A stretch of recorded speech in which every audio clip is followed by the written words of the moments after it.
శ్రీమాత్రే నమః. శివాయ గురువే నమః. కాంతికిరణాలు ఛానల్ ద్వారా కొంపెల్ల శకుంతలైనటువంటి నా యొక్క నమస్కారములు భగవత్ స్వరూపులైన ప్రతి ఒక్కరికి కూడా తెలియజేసుకుంటున్నాను. మనము కిందటి భాగం నుంచి లలితాపాఖ్యానంలోని కొన్ని విశేషాలను చెప్పుకుంటున్నాము. అయితే కిందటి భాగంలో శ్రీ విద్య దశమహావిద్యల్లోని విశేషాలను తెలుసుకున్నాము. ఈ అనంతమైన విశ్వమంతటా కూడా ఏ అఖండ సౌందర్యం వ్యాపించి ఉందో ఆ సౌందర్యమే జగదంబిక అని తెలుసుకోవడం జరిగింది. ఆ సౌందర్యోపాసనే త్రిపుర సుందరి ఉపాసనని ఈ తల్లి జగతిని అనుగ్రహించడానికి పలుమార్లు ప్రకటితమైందని కూడా మనం చెప్పుకోవడం జరిగింది. అటువంటి ప్రకటింపబడినటువంటి అవతార గాథని వర్ణించేదే లలితోపాఖ్యానం అని మనం తెలుసుకోవాలి. అటువంటి లలితోపాఖ్యానంలోని కొన్ని విశేషాలని మనం కొన్ని భాగాలు ఇక్కడ పొందుపరుచుకుందాము. అయితే ఈ లలితోపాఖ్యానం అగస్త్యుల వారి ప్రస్తావనతో ప్రారంభమవుతుంది. అగస్త్యుల వారు దేవర్షి, వేదాంగ పారగుడు, సిద్ధాంతాల సారం తెలిసిన వారైన ఎల్లవేళలా ఆయన బ్రహ్మానంద రసస్థితిలో ఉంటారు. అటువంటి ఆత్మనిష్ఠుడైనటువంటి మహాత్ముడు భారతదేశమంతా కూడా ఒకసారి సంచారం చేస్తూ ఉండగా ఆయన అనేక రకమైన తీర్థయాత్రలు కూడా చేస్తూ ఉంటారు. అయితే ఇక్కడ మనం ఒక విషయం తెలుసుకోవాలి. తీర్థయాత్ర, క్షేత్రయాత్ర ఎందుకు చేయాలంటే మన ఆత్మశుద్ధి కోసం చేయాలి. ఎందుకోసం అంటే మహాత్ములు ఈ తీర్థయాత్రలకి వెళ్ళడం వల్ల వాళ్ళకి ఒరగదు, వాళ్ళకి రావాల్సిందంటూ ఏదీ ఉండదు. కానీ వారు అలా సంచరించడం వల్ల, వారు అక్కడ ఆ తీర్థయాత్రకు వెళ్ళడం వల్ల వారి ఉనికి, వాళ్ళ తపస్సుల చేత ఆ తీర్థాలని కూడా శక్తివంతం అవుతాయి. అలా శక్తివంతమైన తీర్థాలకి కనుక మనం వెళ్ళినట్లయితే మనం కూడా ధన్యులం అవుతామన్నమాట. మనకి మెల్లిమెల్లిగా ఆత్మశుద్ధి కూడా కలుగుతుంది. ఈ విధంగా అటువంటి ఆ సమయంలో అగస్త్యుల వారు మంగళప్రదమైన తీర్థయాత్రలు అలా సందర్శిస్తూ, తీర్థాలన్నీ కూడా సందర్శిస్తూ అప్పుడు ఆ యొక్క సమయంలో ఆయన కొంత వేదనకు గురవుతారు. ఎందుకు వేదనకు గురవుతారు? ఎందుకోసం అంటే కలియుగంలో ఉన్న భూలోక వాసులందరూ కూడా ఎలా బ్రతుకుతున్నారంటే వాళ్ళ దృష్టి అంతా కూడా భౌతిక దృష్టిగానే వారు జీవనాన్ని సాధిస్తున్నారు. భౌతిక దృష్టితోటే వాళ్ళ యొక్క జీవనం కొనసాగుతోంది. కలియుగంలో ధర్మం ఒంటిపాదంతో నడుస్తూ ఉంది. ఒంటిపాదం అంటే ఏమిటి? పాక్షిక దృష్టి, పార్షియల్ వ్యూ అని మనం అర్థం చేసుకోవాలి. కేవలం భౌతిక జీవనమే నిత్యం అనుకుంటున్నారు ప్రజలందరూ కూడా ఈ కలియుగంలో. అంటే వాళ్ళకి ఎంతసేపు మెటీరియలిస్టిక్ అవుట్లుక్ అన్నమాట. ఇంద్రియాలు సుఖపెట్టడమే పరమార్థంగా భావిస్తారు.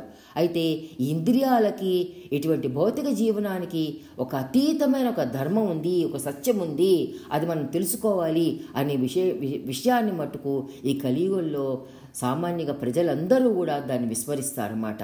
అయితే ఈ విధంగా ఆ ధర్మాన్ని తెలుసుకుందాము, ఆ సత్యాన్ని తెలుసుకుందాము అని ఎరుక లేకుండా బ్రతికే బ్రతుకునే అది కలిబ్రతుకు అంటారు. అలా ఈ ప్రజలందరూ కూడా ఈ విధంగా కలిబ్రతుకు బతుకుతూ ఉండగా ఆ అగస్త్యుల వారు ఆయన ఎంతో వేదనకి గురవుతారన్నమాట. వీరందరినీ ఎలా తరింపచేయాలి అని అలా ఆలోచన చేస్తూ ఉండగా ఆయనకేమవుతుంది? అప్పుడు ఆ సమయంలో మనం అందరం కూడా ఇక్కడ ఒక విషయం తెలుసుకోవాలి. మానవులకి మంచి సంస్కారాలను అందించిన వారెవరు అంటే మహర్షులే. అలాంటి వారిలో అగ్రగణ్యుడు ఈ అగస్త్య మహర్షి. అటువంటి అగస్త్య మహర్షి కొంతకాలానికి కాంచీనగరం చేరుకుంటారు. కాంచీనగరం అంటే అదేమిటి? అది మోక్ష పట్టణాల్లో ఒకటి, మనందరికీ తెలుసు. అయోధ్య, మధుర, మాయా, కాశీ, కాంచీ, అవంతిక, పురి, ద్వారావతి చేవ సప్తేద మోక్ష పట్టణాహ అని మనం ఈ విధంగా చదువుతూ ఉంటాము. అటువంటి మోక్ష పట్టణాల్లో అయినటువంటి కాంచీ నగరం ఎంతో మహిమాన్వితమైనది. అయితే ఈ కాంచీ నగరం ఎలాంటిదంటే అది కనుక దర్శించినట్లయితే కనుక కలిలో ఉండే అన్ని దోషాలను కూడా పోగొట్టగలిగేటటువంటి లలితా త్రిపుర సుందరి తన యథాస్వరూపంతో కామాక్షిదేవిగా అక్కడ కొలువై ఉన్నటువంటి స్థలం అన్నమాట ఈ కాంచీపురం. అందుకోసమని ఈ కాంచీపురాన్ని కనుక దర్శిస్తే కనుక కలిలో మనకు ఉన్నటువంటి దోషాలని కూడా ఆ లలితా త్రిపుర సుందరి దేవి పొగట్టగలిగే శక్తి కలిగిందనమాట ఆ దర్శనం మాత్రం చేత. అయితే మనం లలితా సహస్రనామంలో మనం ముందరగా ధ్యాన శ్లోకం చదువుతూ ఉంటాం. అరుణాం కరుణాతరంగితాక్షీం ధృతపాశాంకుశపుష్పబాణచాపాం అణిమాదిభిరావృతాం మయూకైః అహమిత్యేవ విభావయే భవానీం అని మనం ఈ విధంగా మన ధ్యాన శ్లోకంలో అమ్మవారిని కీర్తిస్తాం. అక్కడ ఆవిడ స్వరూపంగా ఉంది. ఏమిటా స్వరూపం? చెరుకు విల్లు, 5 పువ్వుల బాణాలు, పాశాంకుశాలు ధరించిన లలితాంబిక కామాక్షి నామంతో ఆ కాంచీపురంలో వేయించేసి ఉందన్నమాట. అయితే మనం లలితా సహస్రనామాన్ని కూడా కొంత పరిశీలించినట్లయితే కనుక మనం ముందరగా అమ్మవారు చిద్దగ్నికొండల్లోంచి ఉద్భవించిన తర్వాత అమ్మవారి పేరు ఏముంటుంది? శివా స్వాధీన బలమ అని మనం చెప్తూ క్రమంగా ఆవిడ యొక్క నివాసస్థలమైనటువంటి సుధాసాగర మధ్యస్థ అని చెప్తూ తర్వాత కామాక్షి కామదాయిని అని మనం ఈ విధంగా కీర్తిస్తాం. అంటే లలితా సహస్రనామంలో మొదటే అమ్మ పేరు కామాక్షి అని చెప్పబడింది. లలితా మహా త్రిపుర సుందరి పేరు కామాక్షి అని చెప్పబడి ఉందన్నమాట. ఇది మనం తెలుసుకోవాల్సిన విషయం. ఆది శంకర భగవత్పాదుల వారు కూడా అమ్మవారి యొక్క దివ్య దర్శనాన్ని చేసుకుని ఎంతో పరవశించిపోయారు. అందుకే ఆయన అమ్మవారి ముందు శ్రీచక్రాన్ని ప్రతిష్ఠ చేశారన్నమాట. ఆ విధంగా ఈ యొక్క కామాక్షి దేవి ఆ విధంగా అక్కడ కాంచీపురంలో వేయించేసి అక్కడ ఉందన్నమాట. అందుకోసమే లలితా సహస్రనామాల్లో మళ్ళీ ఇంకా చెప్పుకుంటాం, త్రికూట కామకోటిగా అని కూడా ఉంది. ఈ విధంగా కాంచీనగరం అంటే అది అమ్మవారి శక్తిపీఠాల్లో ఒకటి అన్నమాట. ఆ విధంగా ఈ కాంచీనగర క్షేత్రాన్ని యొక్క అగస్త్యుల వారు దర్శిస్తారన్నమాట. దర్శించి అక్కడ ఏమనుకుంటారంటే అక్కడ కొన్నాళ్ల పాటు ఆయన కాంచీ క్షేత్రంలో తపస్సు చేయాలని అనుకుంటారన్నమాట. అయితే అలా కొన్నాళ్ల పాటు అక్కడ అగస్త్యుల వారు తపస్సు చేయగా ఆయన తపస్సుకి సంతోషించి నారాయణుడు సాక్షాత్కరిస్తారన్నమాట. అయితే నారాయణుడు ఎందుకు అక్కడ ఆయనకి సాక్షాత్కరించారు? ఆయనకి ఈ నారాయణమూర్తి బ్రహ్మ విద్యని ప్రదానం చేయటానికి నారాయణుడు ధరించిన ఆకారం పేరే హయగ్రీవ స్వరూపం అన్నమాట. నారాయణుడు ఈ అగస్త్య మహామునికి ఏ విధంగా ప్రత్యక్షమయ్యారు? హయగ్రీవ స్వరూపంలో ప్రత్యక్షమయ్యారు. ఎందుకోసమని హయగ్రీవ స్వరూపంలో ప్రత్యక్షమయ్యారు? ఎందుకంటే అగస్త్య మహామునికి మహర్షికి ఆయనకి బ్రహ్మ విద్యను ప్రదానం చేయటానికి అన్నమాట. మనం ఇక్కడ ఒక విషయం తెలుసుకోవాలి. నారాయణ తత్వంలో గురుతత్వం ఎవరు అంటే హయగ్రీవుడు. శివతత్వంలో గురుతత్వం ఎవరంటే దక్షిణామూర్తి. దేవీ తత్వంలో గురుతత్వం ఎవరంటే శారదాంబిక. ఈ విధంగా గురుతత్వ రూపాన్ని స్వీకరించి నారాయణుడు హయగ్రీవ స్వరూపంగా ఈ యొక్క అగస్త్యుల వారికి ప్రత్యక్షమవుతారన్నమాట. అయితే ఆయన ఎలా ప్రత్యక్షం? ఆయన అర్థం అంటే ఏమిటి? ఈ హయగ్రీవ స్వరూపంలో దర్శనం ఇచ్చాడంటే అర్థం ఏమిటి? సాక్షాత్తు బ్రహ్మ విద్యా స్వరూపంగా ఆయన కనపడ్డారని మనం తెలుసుకోవాలి. ఎందుకోసం అంటే ముందర అగస్త్యుల వారికి ఆయన బ్రహ్మ విద్యే చెప్పబోతున్నారు. అందుకోసమే ఆయన ఆ రూపాన్ని పొందారన్నమాట. ఆయన రూపం ఎలా ఉంది? సాక్షాత్ చిన్మాత్ర విగ్రహంగా ఉందిట. అంటే ఆ విగ్రహం అంతా కూడా జ్ఞానమయమైన విగ్రహంగా తోస్తోంది. అది కాకుండా మనం ఈ హయగ్రీవ స్వామిని స్తోత్రం చేసినప్పుడు జ్ఞానానందమయం దేవం నిర్మల స్ఫటికాకృతిం ఆధారం సర్వ విద్యానాం హయగ్రీవముపాస్మహే అని మనం కీర్తిస్తూ ఉంటాం. అయితే ఆయన విగ్రహం ఎలా ఉంది? జ్ఞానానందమయంగా ఉంది. ఆ విగ్రహం అలా గోచరిస్తోంది, జ్ఞానానందమయంగా స్ఫటికం వంటి కాంతితో మెరిసిపోతోంది. 4 చేతులతో ఉంది. పై 2 చేతుల్లో శంకుచక్రాలున్నాయి, కింది 2 చేతులు అక్షమాల పుస్తకం ధరించి ఆ యొక్క హయగ్రీవ స్వామి అలా శోభిల్లుతున్నాడన్నమాట. అయితే అక్షమాల దాల్చిన హస్తాల్లోనే చిన్ముద్ర కూడా స్వామికి ఉంది. ఇది మనం గమనించాలి. ఆయన శరీరంలోంచి వస్తున్న కాంతితో దిక్కులన్నీ వెలిగిపోతున్నాయట.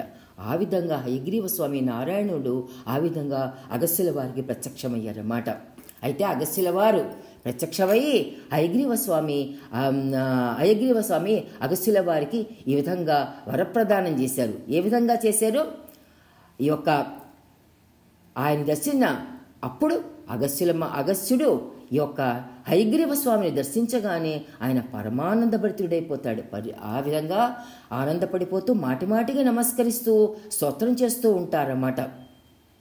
అయితే ఈ యొక్క హయగ్రీవ స్వామి ఏమంటారంటే, ఓ అగస్త్య మహర్షి, నీ తపస్సుకు నేను చాలా సంతోషించాను. నీకు ఏది శ్రేష్టమని అనుకుంటున్నావో దాన్ని అడుగు, నేను అనుగ్రహిస్తానంటారన్నమాట. అయితే మహాత్ములు కానీ ఋషులు కానీ సాధారణంగా వారు తమ గురించి ఏమీ అడగరు. ఎందుకోసం అంటే వాళ్ళు కావలసినది జగత్తు హితం. వాళ్ళు జగత్తు హితం గురించే వాళ్ళు ప్రవర్తిస్తూ ఉంటారు. అందుకోసమని తమకున్న జ్ఞానం, తపస్సు అంతా కూడా జగత్ హితం కోసం ఎవరు వెచ్చిస్తున్నారో వారే ఋషులు అని మనం తెలుసుకోవాలి. ఋషులు తమకున్న జ్ఞానాన్ని, తమకున్న తపస్సుని కూడా జగత్తు హితం కోసం వాళ్ళు వెచ్చిస్తూ ఉంటారు. ఆ విధంగా ఈ అగస్త్య మహర్షి కూడా తాను చేసినటువంటి తపస్సు, తనకి ఉన్న జ్ఞానంతో ఈ జగత్తుని ఉద్ధరించాలి, అటువంటి జ్ఞానాన్ని తనకి ఇమ్మని అడుగుదామని ఆయన అనుకుంటారన్నమాట. అయితే నారాయణుడు అంటే హయగ్రీవ స్వామి ఆయన తపస్సుకి మెచ్చి అడుగుతారన్నమాట. నీకేం కావాలో అడుగు, నేను తప్పకుండా నీకు ప్రాప్తింపజేస్తాను అని అడుగుతారన్నమాట. అప్పుడు అది కాకుండా అప్పుడు అగస్త్యుల వారి కలిలో, ఈ కలికాలలో ఈ యొక్క జీవులందరూ కూడా ఏ విధంగా తరిస్తారు. ఎందుకోసం అంటే ఇప్పుడున్న పరిస్థితులు బట్టి జీవులందరూ కూడాను మెటీరియలిస్టిక్ అవుట్లుక్, భౌతిక జీవనంలోనే తలములకలై ఉన్నారు. దీనికి అంతా కూడా అతీతంగా ఒక ధర్మం ఉంది అనే ఎరుక కూడా వాడికి లేకుండా పోయింది. ఈ మెటీరియలిస్టిక్ అవుట్లుక్, భౌతిక జీవనమే, అది ఇంద్రియాలను సుఖపెట్టడమే, అదే పరమార్థంగా భావిస్తూ తమ జీవితాలను కూడా వ్యర్థం చేసుకుంటున్నారు. అయితే ఈ కలిలో ఈ యొక్క జీవరాశుల్ని, ఈ యొక్క మానవులందరూ కూడా ఏ విధంగా ఉద్ధరింపబడతారో ఆ విధంగా మీరు మాకు తెలియచేసి, ఒక ఉపాయాన్ని తెలియచేసి ఈ కలియుగంలో ఉన్న మానవుల్ని కాపాడవలసినదిగా అగస్త్యుల వారు కోరుకుంటారన్నమాట. అయితే అప్పుడు దానికి ఆయన అంటారన్నమాట, నేను నీకు ఒక ఉపాయం చెప్తాను. నేను చెప్పే ఉపాయం ఏది కూడా ఇది కొత్తది కాదు, ఇది అనాదిగా అవిద్య చేత చుట్టబడ్డ మనకి అనాది అనే విద్య ఇది. ఆ విద్య తరింపచేయగలదు. ఈ విద్య కొత్తగా పుట్టుకొచ్చేది ఏమీ కాదు, ఇప్పుడు ఉన్నదే. భగవద్గీతలో కూడా శ్రీకృష్ణ పరమాత్మ అర్జునుడితో చెప్తారు, నేను ఏ ధర్మం చెప్పినా కూడా ఈ ధర్మం ఏం కొత్తది కాదు. సృష్టి ఆది నుంచి ఈ యొక్క ధర్మం ఉంది. ఈ ధర్మాన్ని నేను ముందరగా సూర్యుడికి చెప్పాను, సూర్యుడు మనువుకి చెప్పాడు, మనువు ఇక్ష్వాకుడికి చెప్పాడు. అలా ఈ విధంగా ఈ ధర్మము ఏవం పరంపరా ప్రాప్తం అని పరంపరంగా ఒక ధర్మాన్ని అలా వస్తూ ఉంది. ఆ విధంగా నేను నీకు కూడా నేను పరంపరా ప్రాప్తంగా ఏ విధంగా అయితే ఏ ధర్మం ఉందో అదే ధర్మాన్ని నీకు కూడా నేను ఉపదేశిస్తాను అని అగస్త్యునితో హయగ్రీవ స్వామి వారు చెప్తారన్నమాట. అయితే ఆ సనాతనమైన విద్య ఏమిటి, ఆ విద్య ఏమిటి అంటే, అలాంటి ఒక సనాతనమైన విద్య నీకు తెలియజేస్తానని చెప్పి, అది ఏమిటి అంటే దాని వలన, ఆ విద్య వలన తప్పకుండా ఈ మానవులందరూ కూడా ముక్తిని పొందుతారు అని చెప్పి, అది ఏమిటి అంటే అది జగదంబిక యొక్క ఆరాధన. ఈ జగదంబిక యొక్క ఆరాధన ఒక్కటే ఈ కలిదోషాల్ని నశింపచేయగలదు.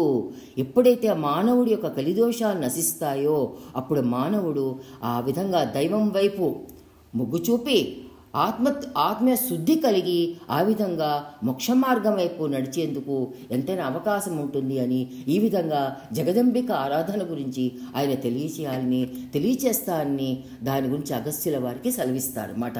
అయితే మనం లలితాశ్రమాల్లో కూడా చూస్తాం, కలికల్మషనాశిని అనేది లలితాశ్రమాల్లో మనం చూస్తాం. అమ్మవారు ఎలాంటిది, ఈ కలికల్మషనాశిని అంటే కలిలో ఉన్న దోషాలని ఆవిడ సేవిస్తే కనుక కలిలో ఉన్న దోషాలని కూడా, మనలోని దోషాలని కూడా ఆవిడ పోగొడుతుంది. మనల్ని బ్రహ్మతత్వం వైపు, బ్రహ్మజ్ఞానం వైపు అడుగులు వేసే విధంగా ఆవిడ మనని చక్కగా తీసుకెళ్తుంది అన్నమాట. ఆవిడ శక్తి అలాంటిదన్నమాట. ఈ విధంగా అది కాకుండా ఆ విధంగా అమ్మవారి ఉపాసన చేట ప్రతి ఒక్కరూ కూడా తరింపబడతారు. ఇది పరంపరాగతమైన ధర్మము అని అగస్త్యుల వారు చక్కగా హయగ్రీవ స్వామి వారు అగస్త్యుల వారికి తెలియజేస్తారన్నమాట.